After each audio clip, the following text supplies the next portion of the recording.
see anyway. They do watch the replays though. Yes. Hi everyone. How are you doing? This is me, Sophie Nicole Casey of Casey Marketing Creations, and I'm with the lovely Laura Greenwood today. We are going to be talking about lead generation. So organic lead generation specifically, which obviously, as you guys know, if you've been following the group for a while, if you haven't got your organic nailed, then you've not really got much chance to get those results with your ads, because you need to know who your audience is. You need to be able to do organic well for it to work. So Laura is, I want to say calling from, it's not calling from, are you? You're live from Yorkshire, sunny Yorkshire in the UK. That's right, it's East Yorkshire. I'm Sam near Hull. Yeah. Oh no, I think I may. So it's -2. When I went out on my run this morning, it was -2. So Laura's just said she's got five of them at home today sharing the Wi-Fi. So that may be what just happened.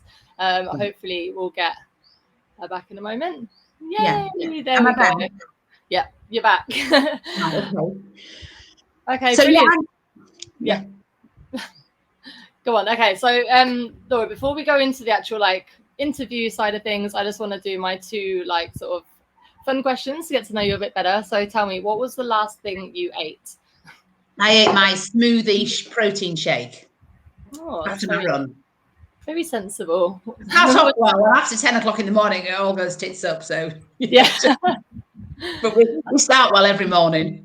Yeah, I always think it's a good question to ask. You can get a good idea about someone based on that. If it was like last night's leftover pizza, I think, oh yeah, I like that one. But smoothie, nice and healthy, brilliant. And then tell me something about yourself that maybe not a lot of people know, that's maybe a little bit weird and wild. Right. Well, during these lockdowns, I've got I live a mile from a lake, a freshwater lake. So I was swimming in that all last summer, and I have continued to swim in it. And last week I broke the ice in it to swim in it. So I've become an ice swimmer too. So, and cold water has become a big thing for me over this lockdown. It's become, and then I met on LinkedIn, I randomly saw this guy floating in the Irish Sea talking about the benefits of cold water, which I was obviously experiencing at the time. So it's all become quite a bit of a passion and a bit of a project of mine. So it's got me through this crazy pandemic. And I've swum 1 kilometre in ice water. It's mad. So yeah, ice swimming is a thing for the next couple of years. That's crazy. That is absolutely mad. I am completely scared of the cold. So here in the mornings, it's still so cold. We've got hot water, but I can't have a shower because the room is so cold, even though the water's hot. So I'm like the opposite to you. You're going to laugh because we had the plumbers in the other day to sort the boiler out. And I said, oh, Rich, can you just look at the shower? Because it doesn't seem to be altering the temperature properly. And he said, oh, yeah, it came down. He said, it's just the cartridge, the thermostat control. They do go. I'll order another one and we'll just take the front off. He said, but it's nice and warm. You should be fine. I went, the problem is, Rich, it stopped going cold. He just put his head in his hand. He went, Laura, there's just no words. I said, it was like a miserable, perfect 4 degrees. And now it's warm. And he just put his head. It's like January. There's not a person who would ring me if they want a cold shower. And you're here because you can't get your shower cold. He just said, there's just no words, Laura. I'm saying nothing. So luckily he knows me. Oh, it's absolutely crazy. So that's the crazy story of the week. Yeah, I like it though. It's interesting. Okay, brilliant. So tell me a little bit about you, what you're doing now. How did you get into what you're doing now? That. Okay, I'm 52. I'm really old. So I'm 52. I'm a mother of 3 free-range children. I'm wife to Charlie, and I have a dog called Kit Kat. And I was brought up by a mad Irishman who was a racehorse trainer in Yorkshire. And so I spent my formative years galloping horses around the countryside, and then I travelled the world with those. So that was great fun. Used to buy and sell horses all over. It was really good fun. I loved it. And then when I first came back to the UK, before I was allowed out to travel, my parents made me do something you can fall back on. So I had to do the bilingual secretarial course. So I used that when I came back, and I went to work for this amazing MD, this startup in management training, and I got into marketing, and she was brilliant. And she put me on all these courses, and I loved marketing. So I worked for a startup. I then moved over to leisure and tourism, and I was the marketing manager at the Jorvik Viking Centre, which people in the UK have probably heard of. It was a really big tourist attraction of its day, detailing the Viking history of York. And we had fantastic festivals. We burnt boats on the River Ouse. It was really good fun. And I worked in leisure and tourism for many years and had lots of fun. And then I got married, and we ended up running my husband's family business. It was a farm diversification that was a B&B, and we turned it into a wedding venue, restaurant, accommodation. It was lovely, it was very rural, and I loved it because I could get into the marketing. And one of the big things we had, because obviously we were quite new in that farm diversification thing, which has been quite a big thing in England over the last sort of 30 years. And but we ended up with lots of people coming to view who actually were never going to buy from us. We used to waste so much time. So we got really clear on who we wanted to sell to, who we could help, and who our results helped. And that's, and we, in the end, ultimately, our wedding business was built on Facebook ads. When the reach was, we were like one of the first, when the reach was tremendous, we built a whole business in Facebook. And we got all our open days. We really, Facebook was brilliant to us. And of course, you don't get the reach now, which is, of course, why you do what you do and all the advertising. But we were one of the first that actually built a whole funnel around Facebook. We just used to, we told them exactly who we were for, what size people, we only did weddings for up to 50 sit down. So that disregarded all those hundreds, but we were getting all those people around like tire kickers. It was exhausting, and they loved us, but they were never going to buy from us. So because we were such an odd venue, that whole business was so unique. We got really clear whenever we were doing anything on who our market was, because not everybody loved us.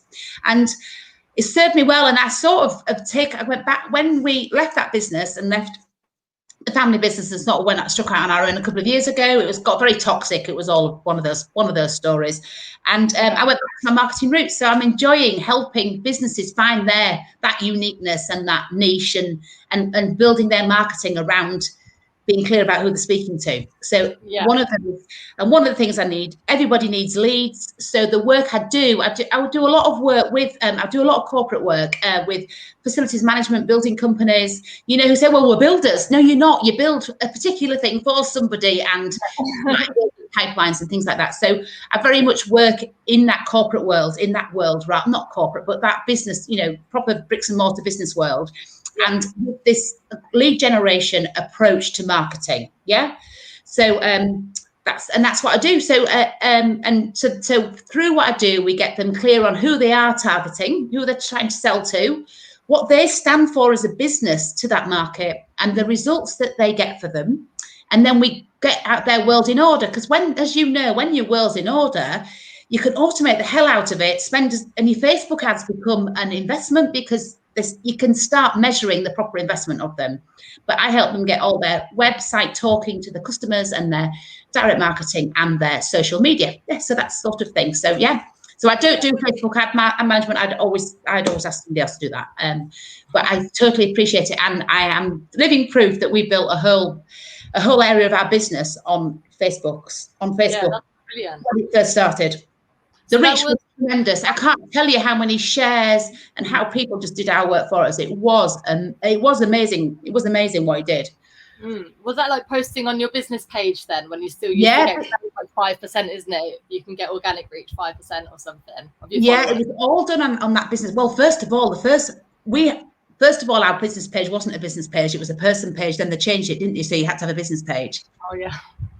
I remember we converted it to a business page, and they didn't like it, but everybody was setting it up as personal pages. Do you remember that? People don't do it anymore, do they? But they were setting them up as personal pages, so they got all these likes.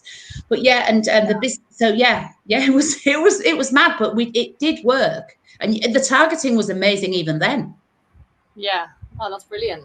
So like if you like when you help someone, basically, do you always take them on the same journey, like to get them from A to B? Will it always look the same, or like what does that typical kind of journey look like? Because I know you said earlier, like the points. Yeah, there is a tip. I really like to go through the sweat and the blood of really finding them, what they stand for and who they want to serve. I think it's really crucial, and I don't think your customer has to be one particular person sat in one particular place on one particular social media platform. It can be about a common need, a common denominator, can't it, that goes across a variety of people. Facebook ads a lot of businesses can use Facebook ads, and it's choosing then who you want to speak to. So, because when you choose who you want to speak to, you choose their language as well, don't you? How you would speak to a corporate talking them through Facebook ads, and how you would speak to somebody who's got their own facial products business would be quite different, Sophie, wouldn't it? It'd be different language. They'd want different data and different metrics and things. So, yeah, being clear on who you want to talk to with that particular project, I think, is really important. So yes, I get to getting clear on who you stand for as a business and what you stand for, what frustrates you, and who you serve and the results you bring them. Because I also think when you look at where you are in your industry and you suddenly start talking about the frustrations and understanding the resistances that person has or that market has towards what you offer,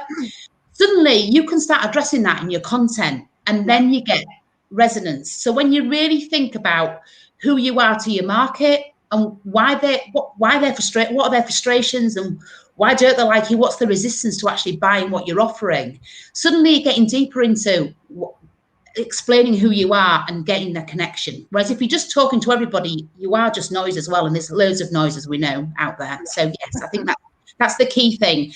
And then I like to look at, I think whether you sell a very narrow product range or whatever, whether you're a larger company, I do think your pipelines are, whether you believe in them or not, I think they're really important to get your head organized and get that journey organized that customer or that prospect takes. Yeah. Okay. So when you say pipelines, just explain. So I would call it a funnel, a pipeline, and I have for me, there's 6 areas of setting up your world that your world needs to address, because your prospects coming to you at different temperatures, aren't they? They're coming to you, they either trip over you because they've seen your Facebook ad and they go, oh, I quite think I should be in their world. So they click on it and they join your world and start consuming your content. Or they see it and they really want to buy it. So they're warm to buy and they need a strong call to action. So whichever temperature they're coming in at you, they're coming in at everybody's at different routes. And you've got to organize your world so you can service that need at that level that they have. So for me, and set up your content to address the questions they would have. So for me, in the funnel that I have, it starts off with curiosity. However they come across you, whether you've tripped them up, they're going around their everyday scroll and they've stopped, and they're interested in you, so they like something, so your stuff starts to become of interest to them, and they start consuming it, but they don't want to buy, but they sort of think you should be in their world. They have a resonance with you, and I call that curiosity. And your next job from that curiosity is to make them a connection. And this is what a lot of the click funnels and that are telling you. It's all right having this audience and saying I've got 10,000 followers or 10,000 likes on Facebook or whatever, or LinkedIn. Vanity stats. Vanity stats, isn't it? I don't believe in it, but yeah. But they're not yours till they're a connection. And when they're a connection, that's how you're going to get their email. So you can take them off that platform and they are yours and you can talk to them directly. So that's how you're going to get the connection. And that's when your lead magnets come in and creating that. It's when they swap that gated content or that bit of extra value that you have, that you offer, and they say, yeah, that's a fair swap for my email and my connection. So then for me, then you can call them a connection, and then they go on your database. And the big thing here is to find what sort of cadence, what tempo of emailing and messaging works for your audience. How often should I email? Must be a question, Sophie, you get hundreds of times. It is one I get, and it's about finding the right thing and the right messaging and being of value in that emailing. So you can't just keep selling to people. You really have to think about, how can I educate them so they know that I am their expert and they need to turn to me when they're ready to buy. So that's when you become that connection. And then for me, they become into this consuming area. So they are consuming your content. They're in your social media world, they're liking it, they're commenting, and they're taking part in it, and they are consuming it. They're consuming your emails. They might not open everything, but they're consuming some of them. Yeah. And in all that content that you've got going out there and that you've got in your world, in your web, on your social media, and in your direct marketing, you can you're fulfilling their need to take them through curiosity, to come down to, so you then need to show them how they can buy from you. Yeah, so that's your call to action. So I don't think everything should be a call to action, but certainly you should be thinking maybe 1 in 4 posts should be 25% about, isn't it? Is that what you say? Yeah, I think 25% is fair, like, because you've got to show up. But I hear different though. I hear some people say like 1 in 7 posts, like one in 7 posts should be sales. I hear some people say 50%, but I think 25 is about right. And now your posts are so mixed up with Sophie, because now people are sharing, I've got up for a morning, they're sharing the morning run or a picture. There's lots of quick snips of video. All that content is all building your know, like, and trust, isn't it? Letting them behind the scenes, letting them know you. So you have to think about which are my call to actions. And you might that the call to action is the next thing. So in here you might have offers, you might have demos, you might have trials to tempt them to consider buying. And then for me, they suddenly connect with that, if they're opening their emails or they're starting to engage, they've got this to me, then they're in considering your offer. So that's when your follow-up is really important. So you just keep following up.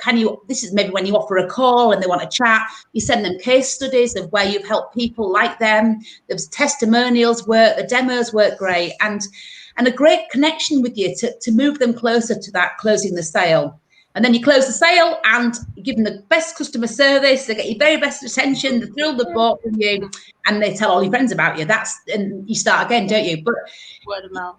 Yeah, word of mouth. So basically, your curiosity is, for me, so going back up to the top of the funnel, your curiosity, your organic content around that is like your how-tos, 10 best ways to do X, and you might tell the story of why you do what you do, so people just get to know you. In the connection, when you get to that connection, you need some good lead magnets. You're still giving lots of value and education, and you're building that relationship just like you do in any other relationship. Yeah. Now, I have a question then. Sorry. So once they're in your world, once you've got their lead magnet, do you tend to just deal with them on email after that, or do you use things like chatbots or anything else, or SMS? I've used chatbots in 5-day challenges, and I'm not great with them because our chatbots have changed a lot in the last 2 months, haven't they? Yeah, the rules. It's been my headache. It's been like the bane of my life, because I do chatbots as well. Right. So all the EU privacy changes have been like for challenges in Europe. Yeah, you have to work with whatever works best for your industry. I mean, I'm working with a lot of companies where it's longer lead times, so that's not quite so necessary. But certainly, if your buying decision is quite quick, I think you need to be in there with them in that buying decision and make it as easy as possible for them to buy. Because sometimes, look at the actual buying. If they decide that yes, they want it, how easy is it? Do they have to go and get the credit card out of the purse, or can they just do it on the PayPal? Or how easy do you make it for them to make that decision and press buy? That's another thing. Depends what on the size of your offer. What the decision making process is, how big an investment it is. The other thing I think is that I come around a lot with more solopreneurs and smaller businesses is they get a lead and then they just sell to them and let the lead decide themselves. So they get a lead into their inbox and they sort of send them the button to their shop instead of actually engaging with them. No. What is their pain? What is their challenge? Why are they with you? So if we use this, say we use facial products for instance, because it's a good one, I think it's an easy one to talk about. So say you sell facial or beauty products.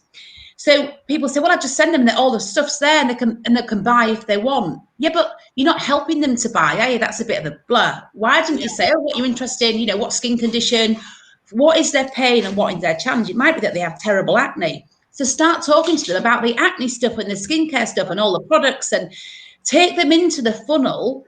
Take them into the funnel that solves their pain. Because a click to a shop doesn't solve their pain. They still have to go choose, don't they? It's highly personalized messaging, isn't it? That's absolutely key, like in any kind of part of the funnel. I have another question though. So if we go back to the top, where are you doing your initial curiosity lead generation? Because obviously I have a lot of them use their personal profiles, where people use LinkedIn. Some people tend to use groups. So what do you tend to train, tell your people to do or get the best results from?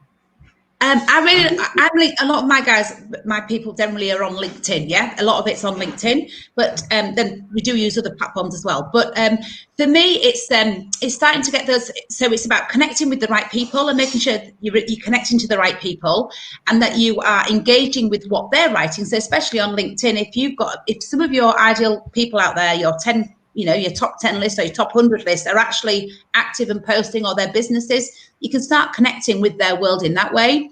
And then definitely posting the right content. So if you think the pain of that,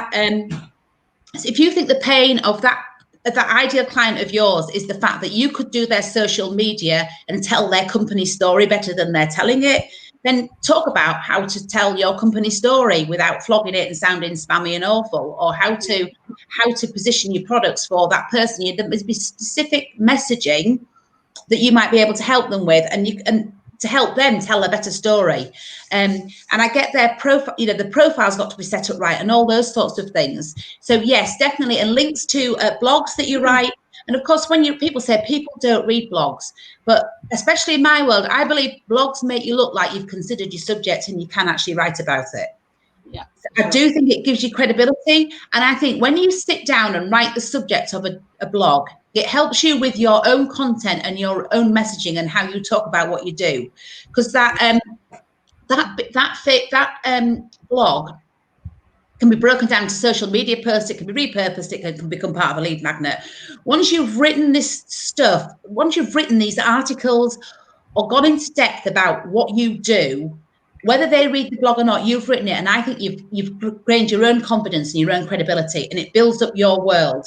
So blogs and things, Google love them, don't they? SEO wise, Google loves it. Yeah, I used to write loads of blogs. All mine are video blogs now, because it's just a lot easier to record and put it there. But yeah, I've got loads of blogs, and it's really helped me with my SEO as well. I get loads of traffic from the States, strangely, to a specific article I wrote. Sorry, I don't know if you can see that, Laura, but there's a question you've got on. Can you see the question on your screen? Or is it what type of business do you have, Laura? I'm a marketing consultant, really, and I help business owners embrace marketing to create lead generation processes in their business, to get their website and their world in order, which is their web and their social media and their direct marketing. So it generates leads and that they can convert to sales. So that's generally what I do. So I work in marketing, and I'm very much in that how are you going to create leads area of marketing. Yeah.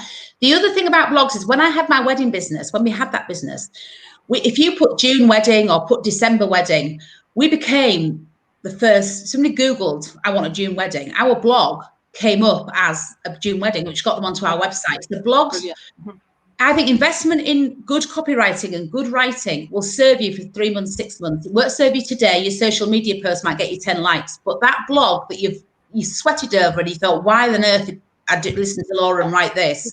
In 6 months' time, it'll still be there, won't it, Sophie? Yeah. And in 3 years, still, it'll just get more and more and more. Google, as long as you're, what's it called, consistent, as long as you're consistent with your posting, even if it's one blog a month or one every 2 months, as long as you copy that and keep doing it, then Google will reward you more and more. It's a long game, but it works. And you don't have to keep writing new stuff. If you've got a lot of content there, say, God, I've sent out thousands of words of content, go back and just start auditing it. Go back and just refresh it, update it, or delete it if you don't need it. If it's absolutely out of date, take it away. Google will hate you. Google will love you.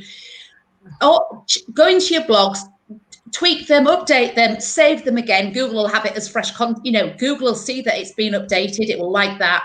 And because we all know when we Google a question, I wouldn't ever go and look on a COVID page that wasn't posted in the last 24 hours, would I? So equally, if you want to know about marketing, you're not going to go and look at something that was last visited 2 years ago.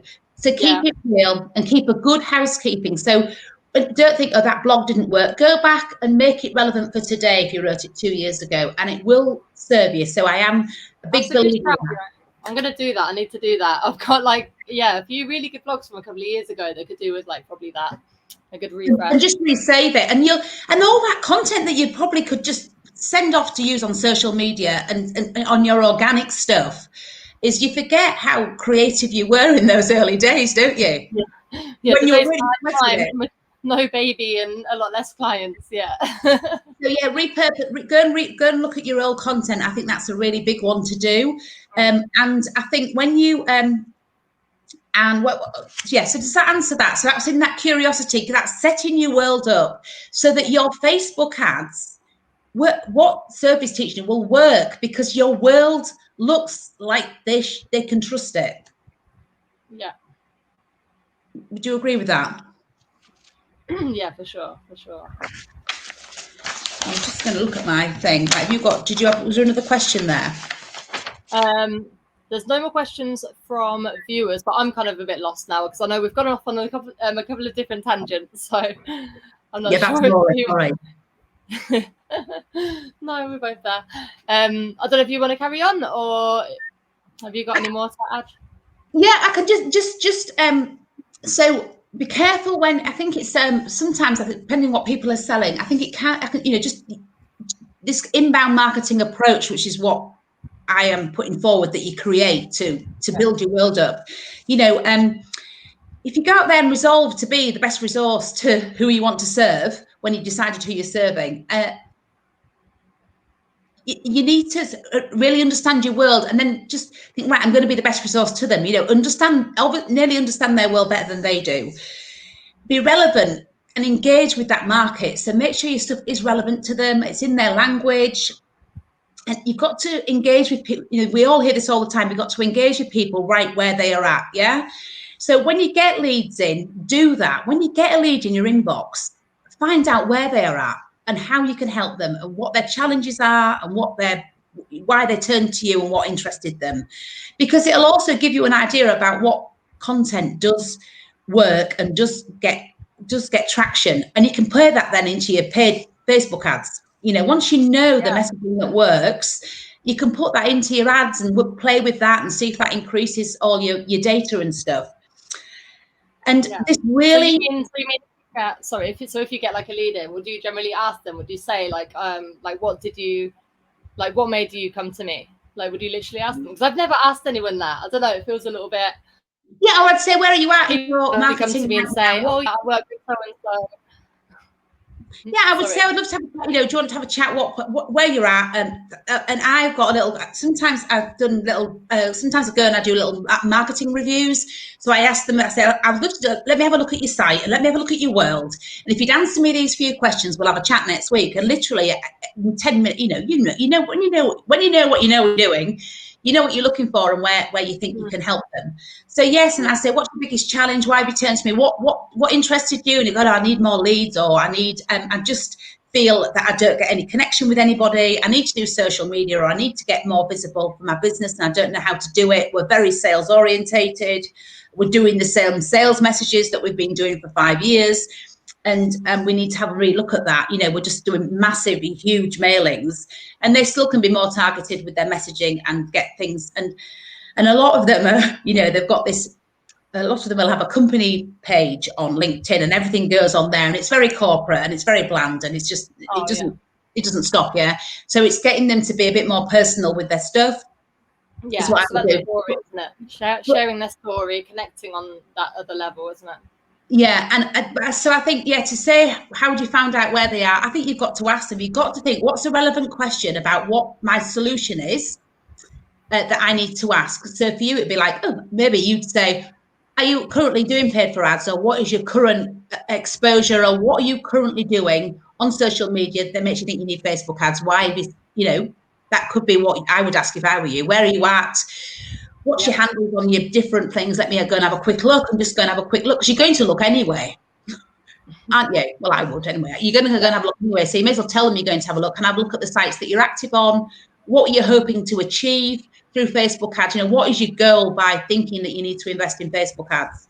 And it might be, watch this blooming thing and I know I need Facebook ads. And you think, right, well, let's have a wider look at it and let's get this done. So does that help, Sophie, or not?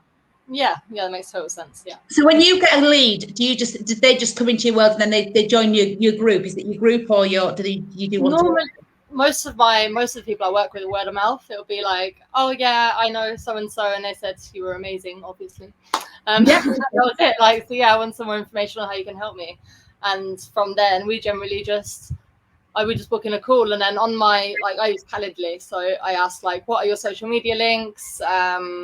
Who, like, where do you aspire to be? Who do you aspire to be, like, kind of thing? A few questions like that, and then I just do a bit of research and we do a call basically. But I've never really gone down the whole I'm going to go out and generate some leads for my business, because I've never actually had to, which is kind of strange. But I know everyone like really wants to obviously have leads, and I wish that I actually had a service that was scalable now, so that I could just do that, so I could work on my own marketing rather than kind of work on the thing that I actually do for people.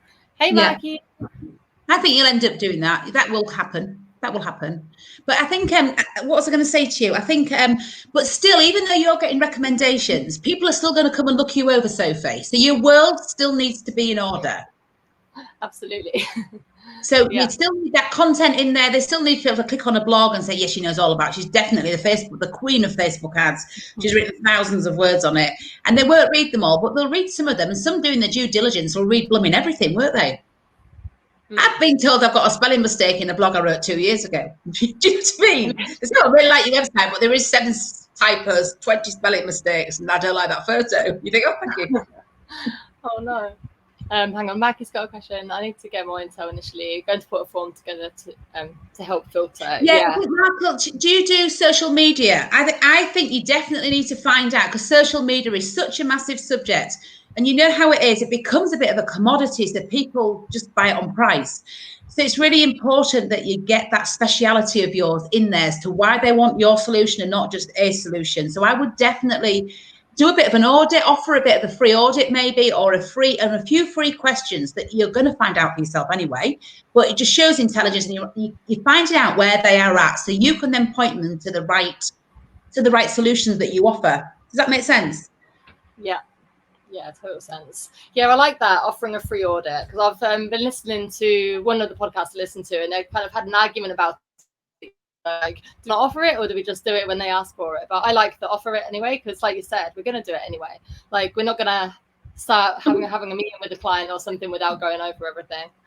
The other thing I love, Sophie, and I think we can all learn from this, is I like that. Right? Yes, I love to help you. Now you do this. If you're prepared to answer these 3 questions, I will do this. And by offering them an audit, you're making them answer some of your questions. And you are not just giving and giving and giving. They are in the conversation with you, because they've put a bit of skin in the game. And I think that's the big thing about converting your leads, Sophie. So, yes, I'd love to help you. And how can I help? I've got a few questions, and I will definitely give you one of my first things I like to do is go and give you an audit, so I can see where your pains are and why you're having the pain that you're having. If I sent you this short questionnaire, and it might be 5 questions, I will then do that, and I'll send you a video, a video answer, 5-minute video. This is where I think you're at. So you don't have to write a load of stuff, and it wouldn't take anybody explain what they're doing. It doesn't take them an awful lot of time. But the fact that you are asking them some questions makes them get, a bit of commitment, Mark. That's it. Just, that's what I think. And I think sometimes we're here and we're small businesses, and we blooming spend hours. We give so much away, and they've never even had to answer a question. We just keep giving to them, don't we? Sometimes you've got to say, right, I'm happy to help you. This is what I need to do to be able to help you at this stage. And this is what you'll get from me. You'll get a 5-minute video answering those questions and why I think you're in the pain that you're in, and let me understand where you're at. And then we can have a chat, and I'll give you some feedback on that. And suddenly they've had to do a few things, and they're involved with it. They have to work for it. Yeah, that's really good. That's a really good strategy. I've never done that. Yeah. And Sophie, a quick video about where you think they're at with their Facebook ads and how you can help them. It's so much easier than the written word. It doesn't take very long at all, does it? It doesn't take long to do. And it shows your personality and et cetera, et cetera. So I like finding out where they are and then being able to find a connection. So if they don't send the questions back, you can follow that up. But you're not slogging away at something, wondering whether they really are interested. You are finding out whether they are actually ready to take action. Yeah. No, and if they don't answer them, you can often just send them. So it's like, leave you in my world. You're obviously not, whenever you're ready to answer those questions, send them. Right now, I'm going to keep you on my emailing list. I hope that you'll enjoy the value that I send you over the coming weeks. And when you're ready to really look into your social media or whatever, I'm here. I'd love to have a chat with you. Then it's never no. Then you're not asking them for a yes or no, but you can keep them in their world, because that's sometimes the biggest thing. they say, you think, I've got a lead. And then you give them an option that's a yes or no. And that's hard too, isn't it? Yeah, when you no, give them two options that you're happy with. It's like dealing with toddlers, is it? It's like, do you want to wear this or this? They're both options that you want. Yeah. Like, not a no. There's no no's. Yeah. No, I love that. Do you know what? I'm hopeless at sales, but I've done a lot of sales training in my life, just in like previous jobs when I was younger and here and there. But so I know it all at the back of my head, but I never actually do it. So it's actually really good talking to you and hearing you like refresh this in my mind. So that's brilliant. Oh, good. And another little thing is sometimes is it too big a step? You know, like you get the lead in and you send them your shop link and it's just too big a step, isn't it? So what's the next step where they obviously will still say yes? Well, I'm now offering to help you. And if you fill this question, I'm going to help you specifically for your business, fill this questionnaire. And why wouldn't you say yes if you're a serious business person who wanted to improve the solution, wanted to buy the solution that you offer? So look at your steps, and if they're dropping off, it might be because the step is too big. Yeah? Yeah. It's just too big a step, and you need to break that down. You're asking them for too big a commitment, so they drop away. Right, what's another smaller bit that will keep them in the thing, and I can keep giving them my value, and I can become a great resource to them. That's another thing. Yeah, no, that's brilliant. Is that okay? Yes. Okay, brilliant. So you might have actually covered them while we were talking actually, but what, if you haven't already, like what are your top, like absolute top tips or, industry do's or don't do's if you're going to give them to someone now? Right, if I was going to do top tips about anything in particular, right, I would say be very, very clear on who you serve, what you stand for, who you serve, and the value you bring. And that what you stand for is your USPs. It's getting this unique approach. So when you talk to people, you are selling them your solution and you're getting them to invest in your solution, not just a solution. Yeah, that everybody can offer. Yeah, that's where I think that's really, really special. And I think in your messaging and your content, keep it very simple, one message at a time. Don't try and tell them, oh, you can get a free coffee and you can get a free cake. And if you buy 6, you get the 5th one free. Have one simple offer, keep your messaging very simple because people are scannable. Yeah. And get your world in order so it speaks to the people you want to speak to and commit to those people. So commit to being that resource and stop talking to everybody and talk to somebody. Yeah. Is that okay? Yeah, that's absolutely brilliant. Thank you. And keep showing up. We're all uncomfortable. Find a few people that will like and share your stuff. If you really feel that you're very vulnerable by going on social media or doing something, find a bit of people in a group that will help and support you. Ask them to go and like your stuff and just give you a bit of a cheerlead. But you have to step out of that comfort zone, Sophie, and do it, don't you? Yeah, I agree. Like, I never used to do video. I never used to go live. I remember the first time I ever went live, I had to have a beer first. Like, there's no way I was doing that. And it's just normal to me now. It's absolutely fine. But yeah, it's totally, when you put a post out there and you hear crickets, it can be really, really disheartening. So that's really good advice as well. Yeah. And it is just a post, and just keep going. Keep going, keep practicing your messaging, and the more opportunities you get to speak about it and practice it, the more refined it will come as well. Yeah. That's what I would say. And the more you engage as well with the right people, the more you're going to hear how they're talking, and then you can actually reflect that language exactly in your writing, can't you, as well? Yeah, and I think especially for me in my business area on LinkedIn, engagement is massive. Engagement is a really important thing. It's nearly more important for me now than putting content out there. I noticed that because I was posting on LinkedIn for a while, unless I spent about an hour engaging for every one post I put out, I wouldn't get any engagement. I wouldn't get any reach. But you have to really spend 90% of the time engaging, don't you? And then only a tiny bit of the time actually creating content. So you've got to have time, haven't you, really, to do it that way? Yeah, and social media isn't the be all and end all. Make sure that wherever you're gathering your leads from, whether it's your Facebook ads and everything else, make sure that you are taking them somewhere that's worth going. Yeah. And think of your SEO with it all as well. Yeah. So that's Okay, awesome. This has been absolutely brilliant, by the way, Laura. So if you want to get people watching into your world, where do you want to send them? How can you help them? Or if I can. Yeah, I'm very active on LinkedIn, so please come and join me there. I'm getting more active on Twitter, but it's more about my outdoor freezing cold swimming and water that I'm nurturing. And so I've had a lot of fun with that on Twitter, because there's quite a lot of people that have wacky stuff on Twitter, isn't there? So that's quite, and I do love Twitter, and for all everybody hates it, I love Twitter. So I've got back in touch with Twitter just this year, and I will put my links below on the post in the Facebook group, if that's okay. Is that all right, yeah. Sophie? And I've got a little download. So there is a little download. It's not the best written thing in the world, but it's about how you can build, thinking of your social media, your content strategy in relation to the funnel I talked about your curiosity, and just doing a bit of an audit and finding all your content and giving it a bit of a spring clean and things like that. So that might be helpful to people when they're thinking about what they need to write in relation to talking to their market. Yeah. Yeah, no, that's brilliant. I'm going to get that. I think I need it. I'll probably find so much. Honestly, I've done so many things and written so much content, and then changed my mind, changed my audience, changed my product or service. And I'm just like one of these. We all do it, don't we? We all think, I just need to create that. And actually, we don't. We just need to say, what have we got and what can we start using? And it's just, we all do it. I think it's a part of procrastination. I don't know why it is. We think we always need to create something new. And I don't think we do half the time. Do you? Yeah.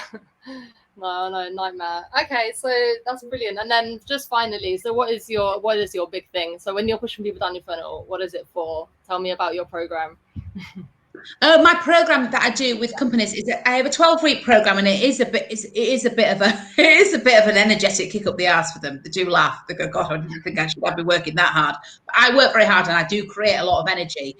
So I can work with a marketing agency at the moment to get them some leads, and they're like off the scale. Like, what? I said, where's your database? Well, they haven't got one, have they? So now we're doing this. So I do get energy. So my 12-week program will get a company pointing in the right direction. Yeah. So I do, and that plug-in head of marketing that says, right, and I work with the sales team, work with everything, and we get sometimes it's a tweak around, sometimes it's a massive turnaround from hard sell to really helping people and engaging people and helping them to buy what you sell rather than selling to them. Yeah. And that's my biggest changeover, I think. So yeah, my 12-week program, I love working. I love it. I love the energy. I love the energy it creates. So yeah, that's what I do, is my 12 weeks sort of done for you marketing setup that I do with a lot of businesses. Yeah. And then I do a lot of £99, the famous £99 calls that we're all doing, that helping people to get clear on what they stand for. I've done a lot of that, and setting up people's, just LinkedIn profiles and stuff like that. Brilliant. Sounds good. Sorry, no, you froze a couple of times there, but I think we can all understand anyway. So that's fantastic. Yeah. Brilliant. So leave your links in the comments. If anyone else has got any questions, leave them now, or forever hold your peace, or we will answer later. Put them on the comment on the group thing, and I'll answer them later. I'll keep an eye on it today.